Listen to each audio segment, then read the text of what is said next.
नमस्कार दोस्तों। कल्पना कीजिए, न समय है, न दिशा, न दिन न रात, केवल एक अनंत शांति और उस शांति के भीतर छिपा हुआ एक अदृश्य कंपन, एक नाद। ओम। स्वागत है आपका आज के पॉडकास्ट में। आज हम आपको ले चलेंगे उस क्षण में जब ब्रह्मा और विष्णु के अहंकार के टकराव के बीच एक अग्नि स्तंभ प्रकट हुआ, और जब विष्णु ने अपनी हार स्वीकार कर ली और ब्रह्मा झूठ बोल गए।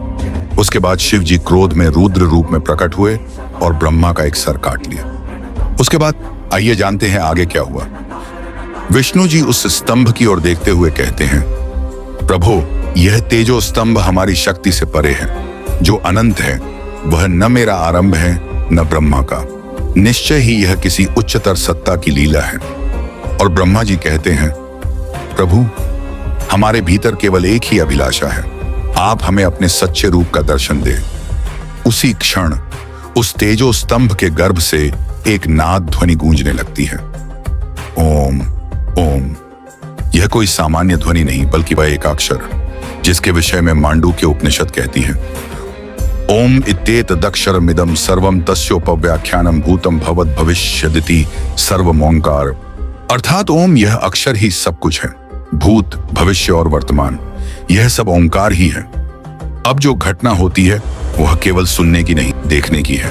ब्रह्मा और विष्णु केवल कानों से नहीं, नेत्रों से भी ओम का अनुभव करने लगते हैं। विष्णु उस ज्योतिर्लिंग के दक्षिण भाग की ओर दृष्टि डालते हैं। वहां वे देखते हैं एक अक्षर अ। यह आकार सूर्यमंडल के समान दीप्तिमान है, स्वर्णिम, प्रखर, चारों ओर तेज की बाढ़ सी। उनसे सृष्टि का उदय, आद्य बीज का प्राकट्य झलकता है। फिर वे उत्तर भाग की ओर देखते हैं। वहां अक्षर अग्नि के समान लपकता हुआ लाल स्वर्ण ज्वालाओं में नाचता है, मानो विश्व की रक्षा, गति और परिवर्तन की अग्नि हो। मध्य भाग में अक्षर शीतल चंद्रमा की तरह शांत सौम्य अमृतमय प्रकाश बिखेरता है, मानो संहार में भी करुणा, नींद में भी जागृति। और इन तीनों के ऊपर ओम का अनिरूप्य तुरीय भाग, स्वच्छ स्फटिक की भांति पारदर्शी, न जन्म न मृत्यु, न दिन न रात, केवल नित्य निर्विकल्प आनंद। यही वह चतुर्थ अवस्था है जिसे मांडूक्य उपनिषद तुरीय कहकर संपूर्ण वेदांत का सार मानती है। जब विष्णु और ब्रह्मा विस्मय से निःशब्द खड़े हैं, तभी उस नाद से ही एक दिव्य ऋषि प्रकट होते हैं, शांत, तेजस्वी, जैसे सारे ऋषि समूह का सार। शिव पुराण में संकेत है कि यही ऋषि विष्णु को बताते हैं कि यह जो शब्द ब्रह्ममय लिंग है वही परब्रह्म शिव का स्वरूप है, जहां तक मन और वाणी पहुंचकर भी लौट आती है। ऋषि कहते हैं, यह जो एकाक्षर ओम आपको सुनाई दे रहा है, यही परमेश्वर शिव का वाचक है, और इसका वाच्य स्वयं परब्रह्म शिव है। आपने अभी 3 रूप देखे, वे केवल अक्षर नहीं हैं, बल्कि सृष्टि के 3 महातत्व हैं। अकार से सृष्टिकर्ता का बोध, उकार से पालक का बोध, मकार से संहार व अनुग्रह के अधिपति का बोध होता है। ध्यान बिंदु उपनिषद में कहा गया है, अंशत्रयेण भिद्यन्ते सर्वे वेदा यथाक्रमम्।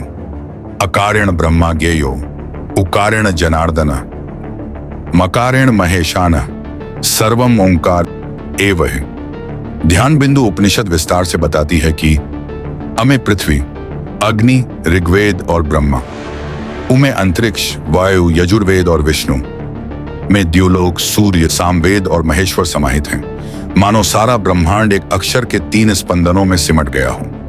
अब वही तेजो स्तंभ मंद होने लगता है और उसके भीतर से एक और आश्चर्यजनक दृश्य आकार लेता है। शिव का एक और रूप प्रकट होता है। वह 5 मुखों और 10 भुजाओं से अलंकृत था। कर्पूर के समान गौर वर्ण, नाना आभूषण, जटाओं में गंगा और चंद्र। वह सदाशिव स्वयं हमारे सम्मुख खड़े थे। पर यह रूप केवल देह नहीं था, यह शब्दों से बना शरीर था। ब्रह्मा के वर्णन अनुसार अकार उनका मस्तक, आकार आ उनका ललाट, इकार दाहिना नेत्र, ईकार बायां नेत्र, उकार दाहिना कान, ऊकार बायां कान, ऋकार दाहिना कपोल, उनकी नासिका के दोनों छिद्र, एकार ऊपरी ओष्ठ, ऐकार अधर, ओकार तथा औकार, ऊपर और नीचे की दंत पंक्तियां, अन और अह उनके तालु थे।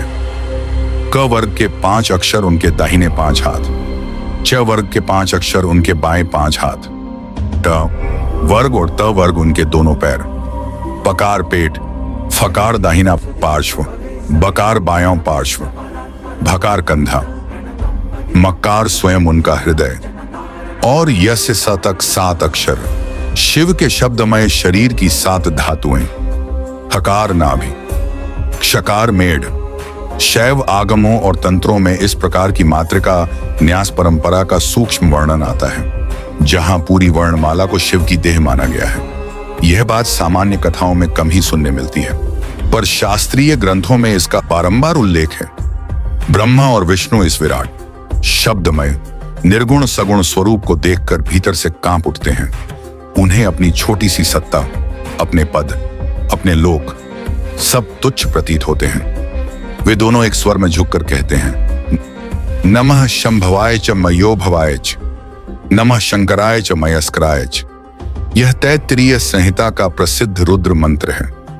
अब ब्रह्मा और विष्णु केवल दर्शन नहीं कर रहे, श्रुति का प्रत्यक्ष अनुभव कर रहे हैं। शिव का शब्दमय रूप जैसे जैसे नाद में विलीन होता है, आकाश में मंत्र स्वयं प्रकट होने लगते हैं, जैसे कोई अदृश्य आचार्य उन्हें साक्षात जाप कर सुना रहा हो। सबसे पहले प्रकट होता है ओम तत्त्वमसि।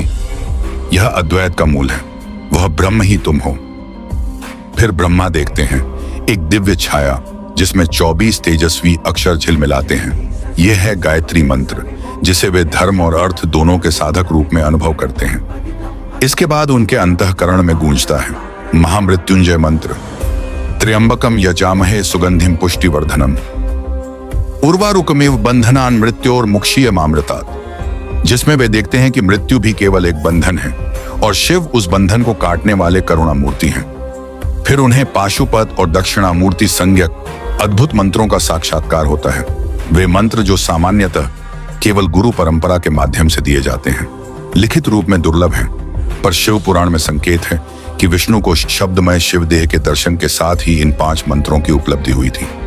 विष्णु भीतर से पुलकित होकर कहते हैं, प्रभु, अब मैं समझ रहा हूं, वेद केवल पुस्तक नहीं, आप स्वयं हैं। ब्रह्मा का आकार, मेरा उकार और आपका मक्कार, तीनों मिलकर ओम बनते हैं, पर तुरीय आप अकेले हैं, जहां हम दोनों भी आपको ही पाकर लीन हो जाते हैं। अब ब्रह्मा और विष्णु दोनों मिलकर उस परम देव सदाशिव की स्तुति करने लगते हैं। शिव पुराण में ईशान रूप के विषय में कहा गया है, जिनके सभी ओर नेत्र हैं, सभी ओर चरण हैं, जो ब्रह्मा के भी अधिपति हैं, जो त्रिकाल के साक्षी और सृष्टि, पालन, संहार तीनों के कारण हैं। ब्रह्मा कहते हैं, नमस्ते ईशान देव, त्रैश्रुत्य, त्रैपथ, त्रैकालिक। तुम्हारे चरणों को न ब्रह्मा जान सके न विष्णु। आज हम केवल इतना जानते हैं कि हम आपके ही अंश हैं। विष्णु जी कहते हैं, आपका हृदय अघोर है, बाहर से रुद्र, भीतर से करुणा का अथाह सागर। आप त्रिकालदर्शी, सर्वगुह्य सदाशिव है।